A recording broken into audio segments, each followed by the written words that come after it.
Pada kali ini saya ingin berbagi praktik baik dari pelatihan 7 jurus BK hebat yang telah saya laksanakan kira-kira 3 minggu yang lalu di Hotel Antariksa.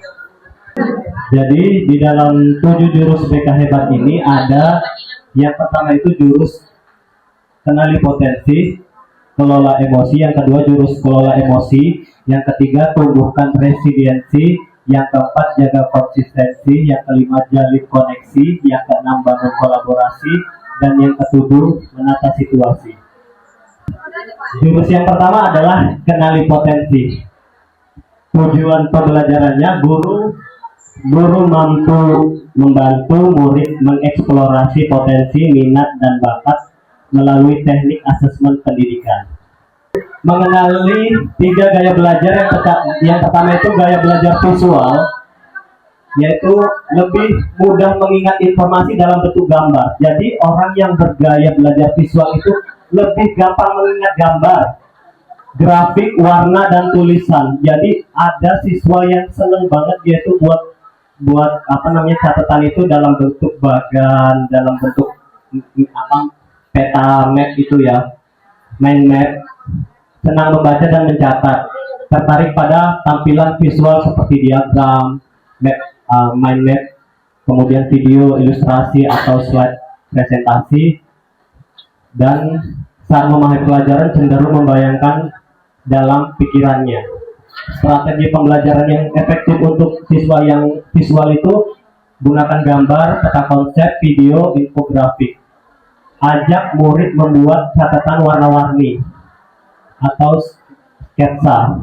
Yang kedua, gaya belajar auditori. Auditori ini dia lebih cepat paham jika informasi disampaikan secara lisan. Senang berdiskusi, mendengarkan penjelasan atau mendengarkan suara guru. Mudah mengingat informasi yang didengar seperti lagu, cerita, atau percakapan. Cenderung mengulang informasi dengan cara mengucapkan. Strategi pembelajaran yang efektif yaitu menggunakan diskusi, tanya jawab, rekam suara, dan lagu edukatif. Dorong murid untuk menjelaskan kembali materi dengan kata-kata sendiri. Yang ketiga, gaya belajar kinestetik. Belajar lebih efektif dengan menyentuh, bergerak, atau melakukan langsung. Suka praktik, eksperimen, atau aktivitas fisik. Mudah bosan jika hanya duduk dalam diam terlalu lama. Sering menggunakan gerakan tangan saat berbicara atau belajar. Strategi pembelajaran yang efektif, gunakan permainan edukatif, simulasi, eksperimen, atau bermain peran. Sertakan aktivitas fisik dalam pembelajaran seperti berdiri saat menjawab atau berjalan antar pos. Jadi ketika kita tahu contohnya anak ini kinestetik, maka kita bisa ketika kita meminta dia menjawab pertanyaan, bisa kita datengin terus kita silakan berdiri, karena mungkin dia duduk aja sudah terasa bosan dari tadi. Maka gerakan disuruh berdiri itu kadang membuat dia lebih bersemangat kembali. Kita masuk ke jurus kedua. Di sini harusnya 4JP. Kelola emosi.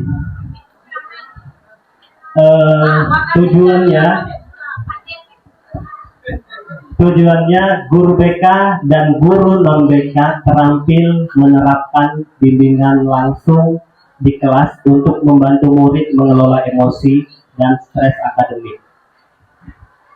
Jadi mungkin teman-teman yang baru PPG juga udah ada ya materi di modulnya tentang pembelajaran sosial emosional. Nah, ini berkaitan dengan kelola emosi. Jadi penting untuk peserta didik kita memahami emosinya. Ketika anak itu emosi, kita ajarkan ini dia. Ini adalah gambaran seperti otak kita sebenarnya. Jadi ketika gini itu udah reptil yang kecil tadi itu yang bertindak. Jadi ketika kita tenang, kita aman, dalam status aman itu seperti ini. Ibu jarinya ditekuk. Ya. Nah, ini adalah pawang. Pada model ini kita berpikir tenang, logis, penuh pertimbangan. Jika pawang hilang kendali, pawang itu adalah empat jari ya Bapak Ibu. Dalam posisi ini kita tenang, kita terkendali. Pokoknya emosi kita terkendali. Jika ada stimulus dari luar, akhirnya pawang ini lepas, maka bunglon mengambil alih. Bunglon mengambil alih kendali, perasaan akan mengambil alih kendali. Nah, disinilah mulai timbul emosi tadi. Emosi itu sebenarnya ada banyak ya Bapak Ibu, bukan melulu marah. Tapi emosi itu ada emosi positif dan negatif, senang, sedih, kecewa. Jika bunglon hilang kendali, inilah bunglon itu tadi Bapak Ibu. Ini kendali kita. Ketika hilang kendali, bunglon ini hilang kendali juga, maka dinosaurus akan pegang kendali. Reptilian brain ini modelnya hanya tempur atau kabur. Jadi saat begini itu kita udah emosi itu meluap, kita hanya ayo bertarung, fight atau kabur. Ini ada lagi contoh.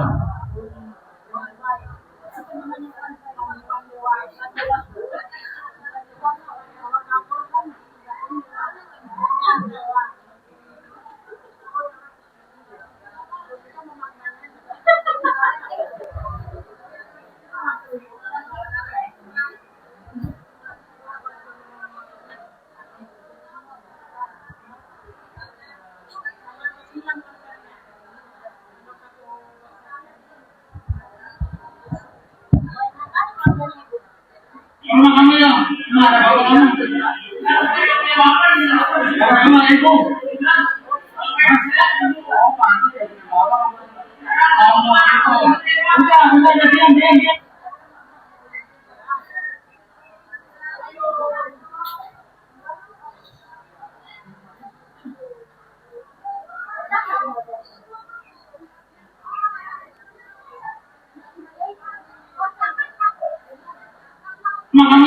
ada bapak kamu. Assalamualaikum. Oh, pantas ya bu bapak kamu. Assalamualaikum. Udah, diam kamu.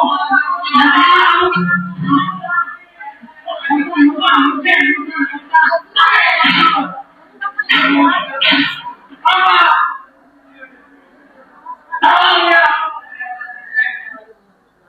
Itu mulut kurang ajar. Tapi bapaknya terlalu emosi sekali juga. Mungkin sudah terlalu banyak anak tadi. Kali itu aja mungkin.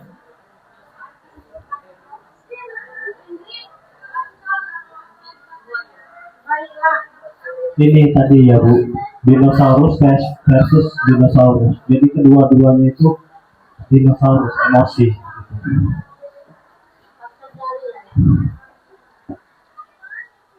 Kita lanjut ke video berikutnya.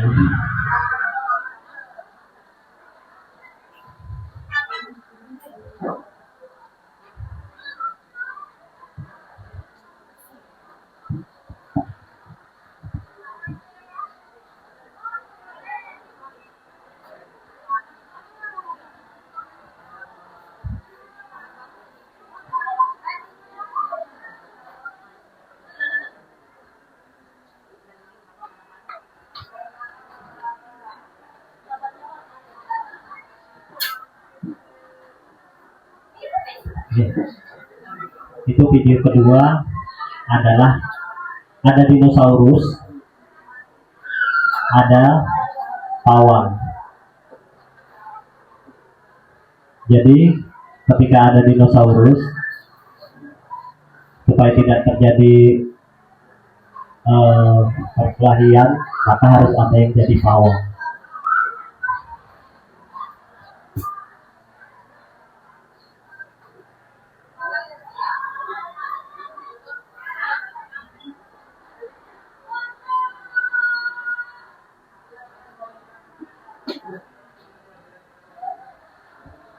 Nah ini dia Bapak Ibu,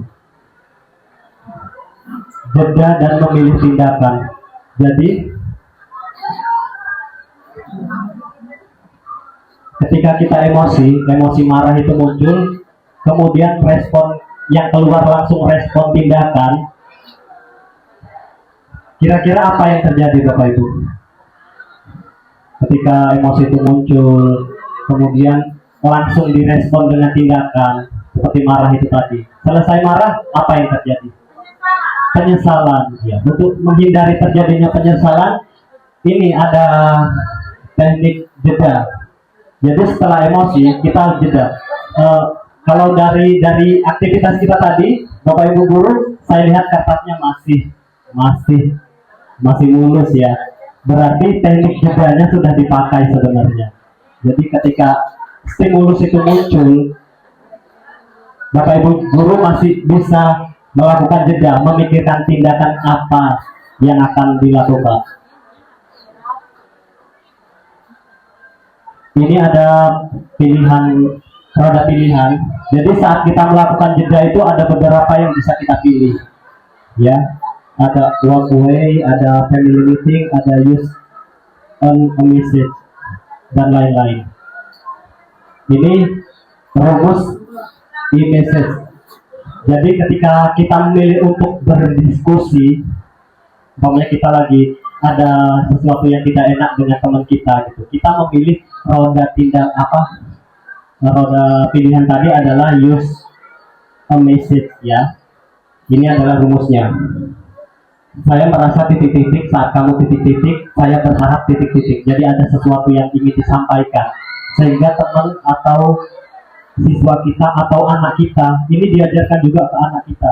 Jadi ketika dia memiliki emosi, diajarkan untuk apa emosinya, suruh utarakan sama kita. Saya gini loh Ma, saat mama kayak gini, saya pengennya mama itu begini gitu. Ini dia rumusnya. Contohnya, saya merasa kesal saat kamu menyerobot mainan saya. Saya berharap kamu bisa antri dengan tertib sesuai urutan gilirannya. Ini rumusnya. Responsibility, responsibility. Jadi kalau emosinya udah responnya udah negatif, ability-nya negatif juga, maka responsibility-nya negatif. Diusahakan jika responnya negatif, maka ability-nya harus lebih besar ya, positif dan lebih besar daripada respon tadi. Ini aplikasinya. Jadi Bapak Ibu guru bisa menciptakan suasana belajar yang bernuansa sel. Bisa pakai membuat papan cuaca emosi. Biasa kalau di TikTok saya lihat guru SD itu kalau mau masuk kelas itu disuruh pilih di dinding peluk apa segala macam, itu memunculkan emosi dia. Sebenarnya siswa ini kan dari rumah ini bawa emosi, entah gimana dia tadi masih ngantuk dibangunkan sama orang tuanya. Ya itu kan mungkin untuk SD Bu. Ini kalau untuk SMP saya lihat Bu Padang tadi pagi sudah cas, yang laki-laki tos, itu juga bernuansa sel.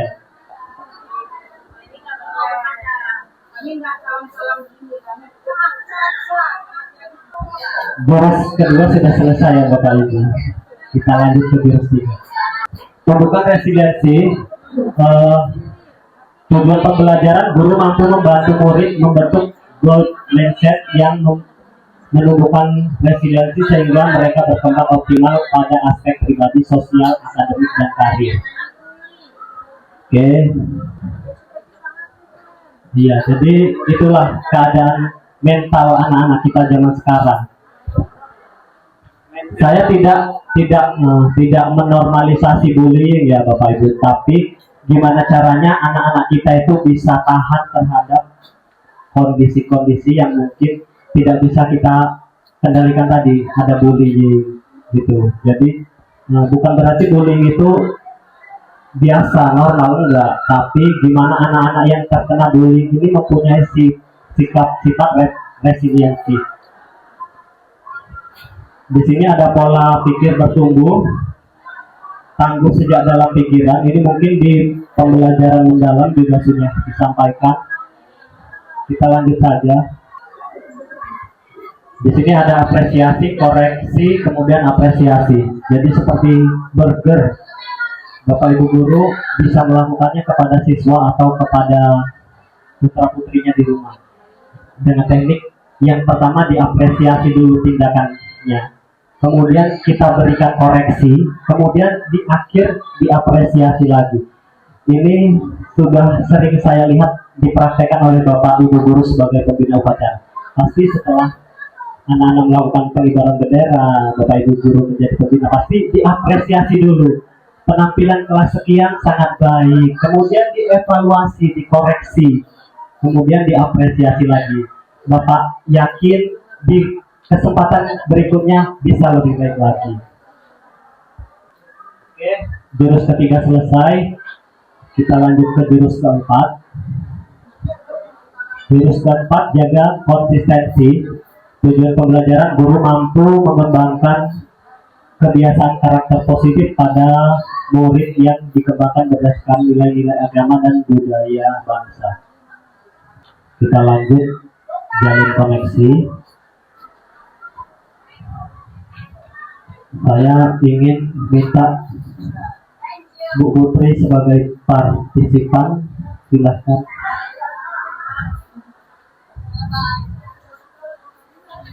Jurus kelima yaitu jalin koneksi. Iya.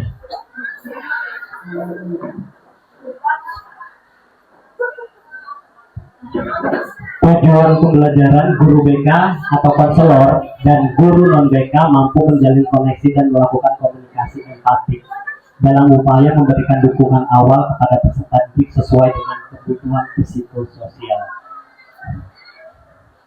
Nah, saya pengen Bu Putri ini bercerita apa saja, terserah. Ini seperti seorang siswa yang ingin curhat sama gurunya, kira-kira seperti itu, atau teman yang pengen curhat sama temannya. Dari contoh komunikasi tadi, apakah komunikasi tadi efektif? Tidak. Kenapa? Iya, karena iya. Tapi Bu Putri bisa selesai ceritanya. Kalau saya waktu praktik di pelatihan itu sama sekali nggak bisa cerita, nggak bisa selesai gitu. Ketika lawan bicara saya tadi sih HP, handphone, langsung udah nggak bisa, nggak lanjut. Karena memang nggak bisa langsung buyar apa yang mau saya ceritakan. Jadi ini rumus mendengar aktif ya Bu. Dengar jam, dedikasikan tubuh dan jiwa kita. Jadi ketika ada siswa yang datang, kita harus mendedikasikan tubuh dan jiwa kita. Ekspresi diperlihatkan, N-nya netralkan posisi. Artinya kita tidak menjudge anak itu seperti apa, karena kita belum tahu aslinya itu seperti apa. Kemudian gangguan hilangkan, seperti tadi main HP apa, usahakan jika ada chat masuk yang nanti dulu balasnya. Amati isi pembicaraan, respon. Jamnya jangan dipotong, itu yang penting. Karena mungkin ada yang ketika siswa sedang memberikan alasan, kita langsung enggak, langsung dipotong. Kita belum dengarkan alasannya itu dengan sampai selesai. Nah itu tadi Bapak Ibu guru, coaching metode Tirta. Yang pertama T-nya itu tujuan umum. Jadi kita tanyakan tujuannya dari siswa kita, kemudian identifikasi masalahnya, kemudian rencana aksinya, dan tanggung jawab. Yang terakhir tanggung jawab. Untuk jurus kelima selesai, kita lanjut ke jurus keenam. Ada jurus bangun kolaborasi. Kalau jurus 1, 2, 3, 4, 5 itu untuk siswa. Tapi untuk jurus 5 dan 6 ini lebih ke manajerial.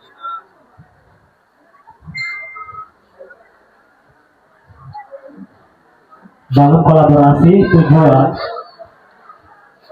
guru BK dan guru kelas menguasai kompetensi sebagai penghubung partisipasi semesta antara keluarga, sekolah, masyarakat, dan media serta berbagai pihak dalam melaksanakan proses bimbingan karakter dan mengembangkan potensi murid secara maksimal. Ini ada tier 1, tier 2, tier 3. Jadi tier 1 universal. Mayoritas murid biasanya masalah di banyak siswa ya, mayoritas murid melakukan masalah ini. Kebutuhan umum, ya, jurus ke-6 selesai, kita masuk ke jurus praktik. Jurus ke-7 menata situasi.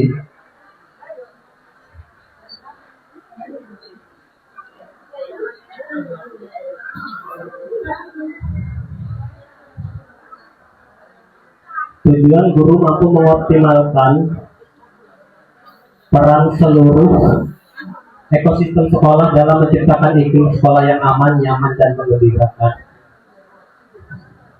Ini dia prinsip pengurangan resiko. Ini rumusnya ada ancaman, A itu ancaman, kali kerentanan dibagi kapasitas sama dengan resiko. Jadi ketika ancamannya tinggi dikali kerentanannya yang tinggi dibagi kapasitas yang rendah, maka resiko sekolah itu tinggi. Yang kita harapkan adalah resiko sekolah itu rendah dengan ancaman yang rendah, kemudian kerentanan rendah dibagi kapasitasnya tinggi. Jadi kapasitas itu adalah kemampuan kita, kolaborasi kita antara guru, kepala sekolah, guru BK, guru wali, guru kelas, guru mapel, semua. Oke, sekian jurus ke-7. Nah, sebelum mengakhiri saya ingin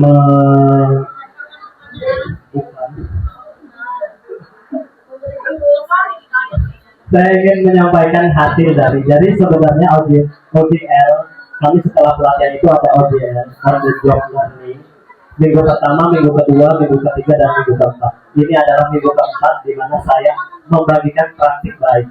Nah, di OJL 1 dan OJL 2 saya mempraktikkan 2 jurus ke anak-anak. Dan saya mempraktikkan jurus pertama dan jurus kedua. Dari jurus pertama, saya mendapatkan hasil dari kecerdasan gemuk yang bisa menjadi referensi bagi Bapak Ibu guru, bagi wali kelas. Saya melakukannya di kelas 86. Ini dia hasil rekomendasi hasil asesmen kecerdasan gemuk. Jadi contohnya ada Prayuda kelas 86, dia kecerdasannya kinestetik dan visual spasial. Jadi ciri-cirinya itu mahir koordinasi tubuh, belajar lewat sentuhan atau praktik, mampu membayangkan objek 3D, menyukai gambar, peta, dan skema. Kayak belajar praktik langsung ini bisa menjadi referensi Bapak Ibu guru untuk memberikan tugas, membuat model peraga. Nah, ini cita-citanya bisa juga. Untuk jurus pertama, untuk minggu pertama saya memberikan jurus pertama, dan untuk minggu kedua saya memberikan materi tentang mengelola emosi. Di sini saya menciptakan suasana pembelajaran kelas yang bernuansa sosial emosional dengan memberikan games puzzle. Jadi awalnya itu dibentuk tim apa kelompok, kemudian kelompok itu perwakilan memutar roda seperti kita di apa? Iya, spin. Kemudian apa emosi yang muncul dan mereka diminta untuk menjelaskan tentang emosi itu dan ada puzzle yang harus disusun. Sekian presentasi dari saya. Semoga yang sedikit yang saya sampaikan ini bisa bermanfaat untuk Bapak dan Ibu guru. Sekian saya akhiri. Assalamualaikum warahmatullahi wabarakatuh.